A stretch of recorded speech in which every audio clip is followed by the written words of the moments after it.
உங்களுக்கு சினிமாவில் வேடிக்கை காட்டுறதுக்கு வித்த காட்டுறதுக்கே 30 வருஷம் ஆயிருக்கு உங்களுக்கு அங்கீகாரம் கிடைக்கிறதுக்கு. அரசியலில் உடனே 2026 வந்து உங்களை தூக்கி கொடுத்துருவாங்களா மக்கள்? இப்போ நான் என்ன கேட்குறேன், விஜய் ஆஃபீஸுக்கு ஒருத்தர் போறாரு, போய் உங்களை வச்சு நான் படம் எடுக்கிறேன் அப்படின்னு சொல்றாருன்னு வச்சுங்க. உனக்கு சினிமா பற்றி என்ன தெரியும் ஒரு கேட்பாரா கேட்க மாட்டாரா? என்ன படத்தில் வேலை செஞ்சிருக்கீங்க, உங்களுக்கு அனுபவம் இருக்கா அப்படி கேட்பாரா இல்லையா? ஒருத்தர் டைரக்டர் போய் கேட்குறாரு, நான் டைரக்ஷன் பண்ண போறேன், என்ன படம் எடுத்திருக்கீங்க, உங்களுக்கு என்ன எக்ஸ்பீரியன்ஸ் இருக்குன்னு கேட்பாரா இல்லையா? அப்போ தகுதி மிக்கவர்களை தானே நீங்க உங்க சினிமா கம்பெனிக்குள்ள அலோவ் பண்ணுவீங்க.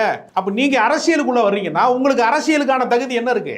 மக்கள் கேட்பான்ல. அதை உங்களுடைய மன்றத்தில் வந்து விசிலடிக்கிற ரசிகர்களுக்கு வேண்டுமானால் உங்களுக்கு பெரிய தலைவராக தெரியலாம். பொதுமக்களுக்கு உங்களை தலைவராக ஏற்றுக்கொள்ள வேண்டிய அவசியம் என்ன இருக்கிறது அப்படின்னு ஒரு கேள்வி இருக்கிறது. அவருக்கு என்ன கொள்கை இருக்கிறது, என்ன சித்தாந்தம் இருக்கிறது, எதை நோக்கி அவர் பயணிக்க போகிறார், அவருடைய அரசியல் எதிரி யார், அவர் யாருக்கான நட்பு சக்தியாக இருக்க போகிறார் என்பதெல்லாம் நிறைய கேள்விகள் இருக்கிறது. அவர் தன்னுடைய கொள்கையவே இன்னைக்கு வரைக்கும் டிக்ளேர் பண்ணலையே. எதை நோக்கி அரசியல் செய்ய போகிறோம் என்பதே அவர் இதுவரைக்கும் பகிரங்கமாக தெரிவிக்கவே இல்லையே. அதனால அவருக்கு பெரிய அரசியல்ல வந்து பெரிய அலை உருவாகிவிடும் அப்படிங்கிறதுலாம் தமிழ்நாட்டில் சாத்தியம் இல்லை நான் நினைக்கிறேன்.